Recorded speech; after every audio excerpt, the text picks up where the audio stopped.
Olá, seja bem-vindo ao canal da New Hope no YouTube. Essa é a alternativa que nós encontramos para comunicar a palavra de Deus e transmitir uma reflexão aos membros e frequentadores da nossa comunidade diante de tudo o que está acontecendo por conta do coronavírus e a necessidade de ficarmos em casa.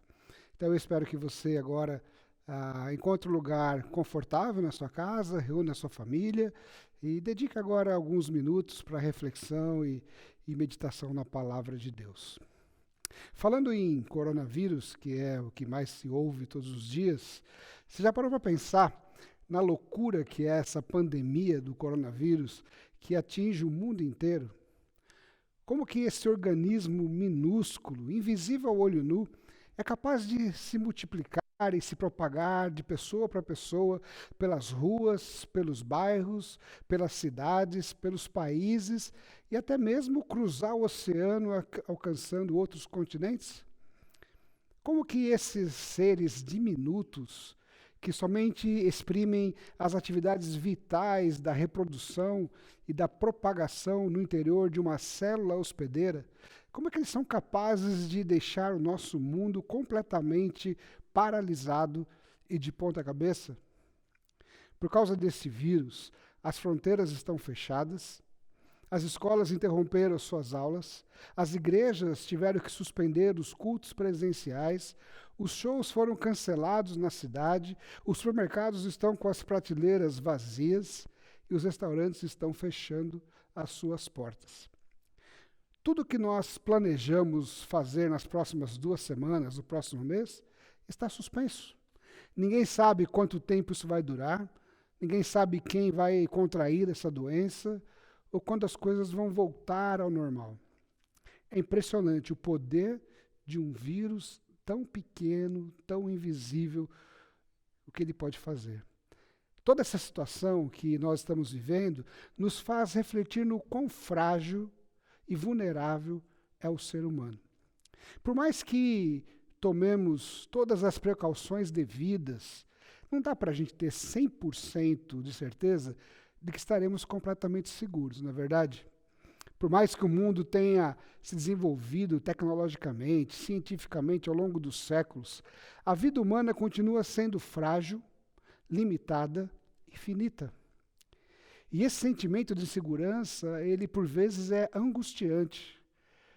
Quando nos deparamos com um perigo real e iminente, como é o caso desse coronavírus ou de qualquer outro perigo que nos cerca ao longo da nossa vida, a gente precisa encontrar uma torre segura. A gente precisa de abrigo, de proteção, e é exatamente sobre essa torre segura que eu quero conversar com vocês nessa reflexão.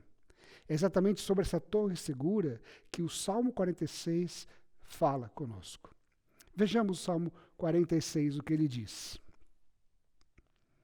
Diz assim: Deus é o nosso refúgio e fortaleza, socorro bem presente nas tribulações. Portanto, não temeremos, ainda que a terra se transtorne e os montes se abalem no seio dos mares, ainda que as águas tumultuem e espumejem, e na sua fúria os montes se estremeçam. Há um rio, cujas correntes alegram a cidade de Deus, o santuário das moradas do Altíssimo. Deus está no meio dela, jamais será abalada, Deus a ajudará desde antemanhã. Bramam nações, reinos se abalam, ele faz ouvir a sua voz e a terra se dissolve. O Senhor dos Exércitos está conosco, o Deus de Jacó é o nosso refúgio.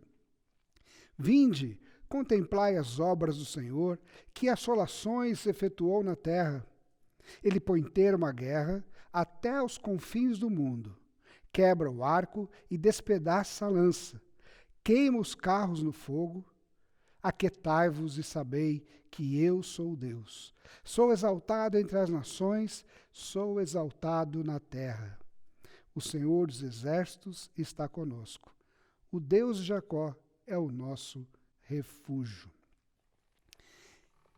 Esse salmo é uma poesia composta pelos filhos de Coré, que era cantada geralmente durante as celebrações do povo de Deus no Templo de Jerusalém. O Salmo retrata um dos momentos de maior perigo enfrentado pelo povo de Deus no Antigo Testamento. Diz respeito ao cerco do Império Assírio contra Judá nos tempos do rei Ezequias, registrado no segundo livro de Reis, capítulo 18 e 19. Nesse salmo, o salmista descreve um perigo real e iminente como sendo um terremoto seguido de um tsunami. Essas são as imagens que ele usa de maneira poética. Os versículos 2 e 3, ele fala da terra se transtornando e os montes se abalando no seio dos mares. Ele descreve ainda as águas tumultuadas, espumejando sua fúria e os montes se estremecendo. Essa é uma descrição de um cenário de iminente destruição, perigo e incertezas pelo qual passava o povo de Deus. O perigo que Judá enfrentava era real e a destruição era iminente. O exército assírio havia cercado toda a cidade e estava prestes a invadir e atacar e a destruir tudo. Entretanto, em meio a todo esse contexto catastrófico, de profunda angústia, o rei de Judá, o rei Ezequias, ele ora a Deus pedindo socorro. E Deus dá ouvido à sua oração. E Deus promove um grande livramento diante daquela adversidade. Deus envia o seu anjo ao acampamento dos assírios durante a noite, e o anjo do Senhor fere 185 mil soldados, levando-os à morte.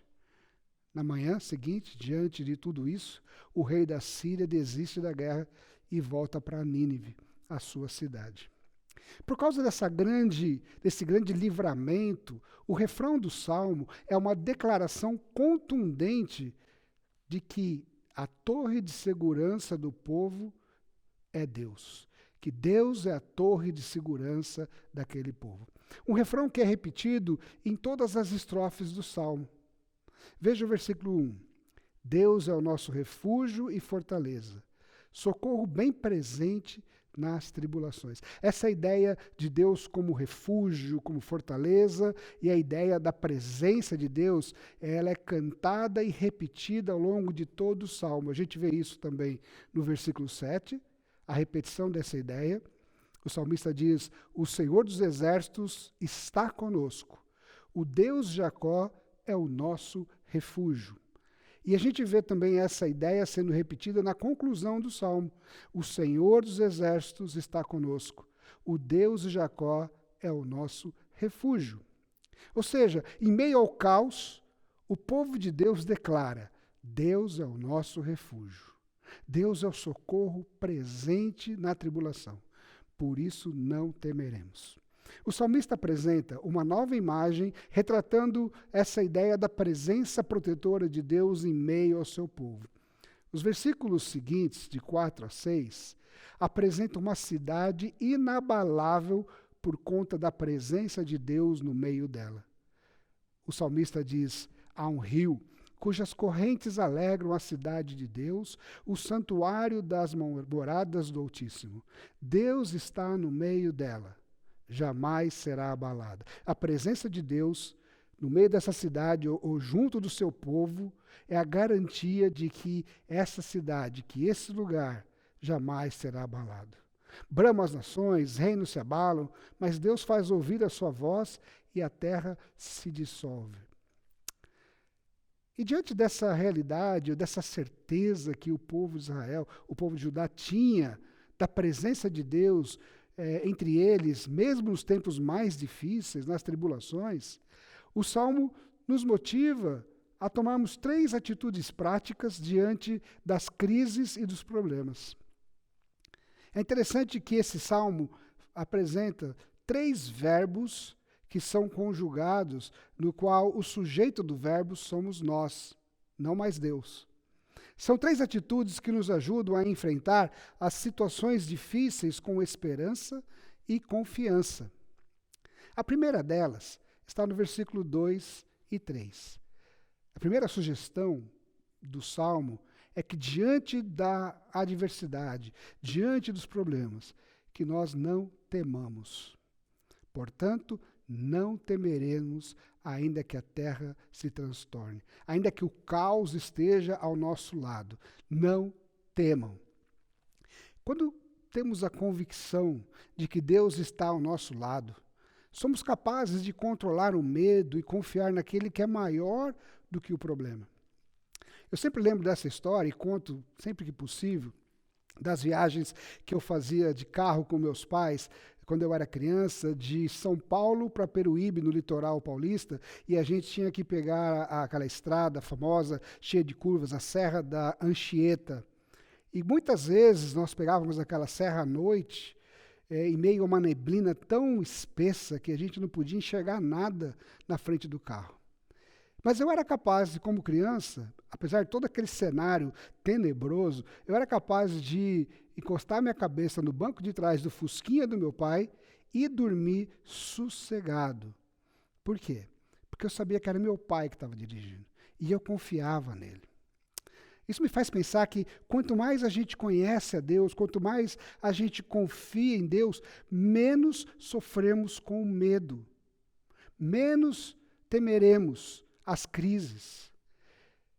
Portanto, uma das atitudes aqui sugeridas pelo Salmo é não ter medo. E o caminho para não ter medo na adversidade é conhecer o Senhor, é se aproximar dele. Então, a segunda sugestão que o salmista dá nos leva nessa direção de conhecer melhor a Deus. Versículos 8 e 9 tem um outro verbo relativo a nós, e ele é um convite do salmista dizendo assim: vinde, contemplai as obras do Senhor, que assolações efetuou na terra, ele põe termo à guerra até os confins do mundo. Olha o que Deus fez, olha o que Deus faz. Geralmente, quando nós estamos diante de um problema muito grande, nós temos a tendência de só enxergarmos o problema. E esse exercício proposto pelo salmista de contemplação, ele é fundamental para nos ajudar a mudar o foco e passarmos a olhar para aquele que é maior do que os problemas, o nosso Deus que está ao nosso lado. Quando passamos a observar tudo aquilo que Deus já fez em nossa vida, nós estamos trazendo à nossa memória coisas que podem nos dar esperança, convicções de que, apesar das circunstâncias, Deus está presente. E mesmo que a gente ande pelo vale da sombra da morte, como diz o Salmo 23, que Ele está conosco.